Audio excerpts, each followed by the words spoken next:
Assalamualaikum warahmatullahi wabarakatuh. Jadi, pada hari ini anak-anak akan belajar tentang meyakini Allah itu Maha Esa dan Maha Pemberi. Allah Maha Esa artinya Allah Subhanahu wa Ta'ala adalah satu dan tidak ada Tuhan selain Allah Subhanahu wa Ta'ala. Hanya Allah Subhanahu wa Ta'ala yang wajib kita sembah. Selainnya tidak boleh kita sembah. Jadi kita hanya boleh satu menyembah Tuhan, yaitu Allah Subhanahu wa Ta'ala. Allah Subhanahu wa Ta'ala tidak beranak dan tidak pula diperanakan.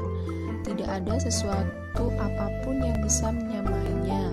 Allah Subhanahu wa Ta'ala berbeda dengan makhluknya. Jadi Allah Subhanahu wa Ta'ala itu tidak seperti kita yang membutuhkan minum, dapat beranak, kemudian tidak mungkin menyerupai makhluknya seperti kita manusia. Jadi Allah Subhanahu wa Ta'ala itu berbeda dengan kita.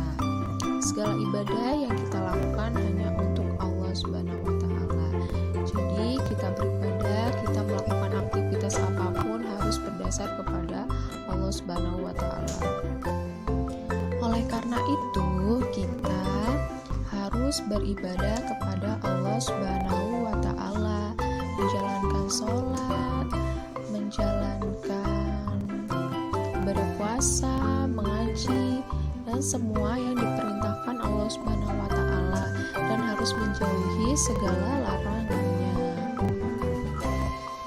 Sikap kita selanjutnya adalah kita tidak boleh menghambakan diri kepada selain Allah Subhanahu wa Ta'ala. Jadi kita itu harus benar-benar menjalankan segala aktivitas karena Allah Subhanahu wa Ta'ala dan mempercayai Allah Subhanahu wa Ta'ala dan selalu menyembah Allah Subhanahu wa Ta'ala. Selain Allah Subhanahu wa Ta'ala kita tidak boleh mempercayainya dan menyembahnya. Kemudian kita juga tidak boleh menyekutukan Allah Subhanahu wa Ta'ala dengan sesuatu apapun. Jadi kita tidak boleh menduakan Allah Subhanahu wa Ta'ala. Kita harus percaya bahwa Tuhan kita itu hanya satu, yaitu Allah Subhanahu wa Ta'ala. Kita juga tidak boleh meyakini pada ramalan-ramalan nasib. Nah, karena sudah kita ketahui bahwa semua qada dan qadarnya Allah, takdirnya Allah itu sudah diatur oleh Allah Subhanahu wa Ta'ala. Jadi makhluk-makhluk Allah Subhanahu wa Ta'ala hanya mengira-ngira, dan itu perbuatan yang tidak baik. Bahwa kita itu harus percaya qada dan qadarnya Allah, takdirnya Allah sudah ditetapkan. Kita juga harus selalu memperbanyak zikir kepada Allah Subhanahu wa Ta'ala, karena berzikir kepada Allah Subhanahu wa Ta'ala itu akan mendapat pahala. Jadi kita harus perbanyak zikir untuk mendapat banyak pahala. Selanjutnya kita masuk pada pembahasan Allah Maha Pemberi. Al-Wahhab. Al-Wahhab itu artinya Allah Maha Pemberi.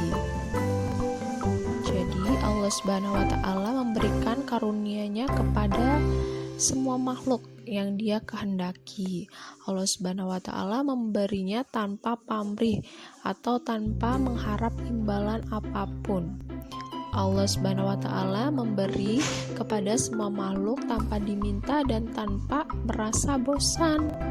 Allah Subhanahu wa Ta'ala memberi tanpa batas waktu, kapanpun dan dimanapun makhluk Allah Subhanahu wa Ta'ala itu berada.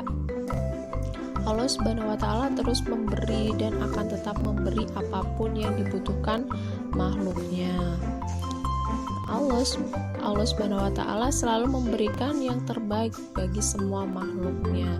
Nah, jadi semua ketetapan Allah, semua jalan Allah itu adalah jalan terbaik yang Allah berikan kepada kita, memberikan semua rizkinya kepada kita dengan tanpa pamrih, tanpa mendapat imbalan apapun yang Allah inginkan. bukti atau cara kita meyakini pengakuan bahwa Allah Subhanahu wa Ta'ala itu Maha Pemberi. Yang pertama, suka memberikan sesuatu kepada orang lain. Kemudian, memberikan sesuatu kepada orang lain dengan ikhlas. Yang ketiga, memberi kepada orang lain tanpa meminta atau disuruh. Yang keempat, berusaha memberikan sesuatu kepada orang lain sesuai dengan kemampuan. Ya, jadi kita itu harus perbanyak sedekah. Kita harus saling membantu satu sama lain pada orang-orang yang membutuhkan. Ya, jadi anak-anak ibu sudah tahu kan bahwa kita itu harus meyakini bahwa Allah itu adalah satu-satunya Tuhan yang harus kita percayai, dan Allah itu Maha Pemberi.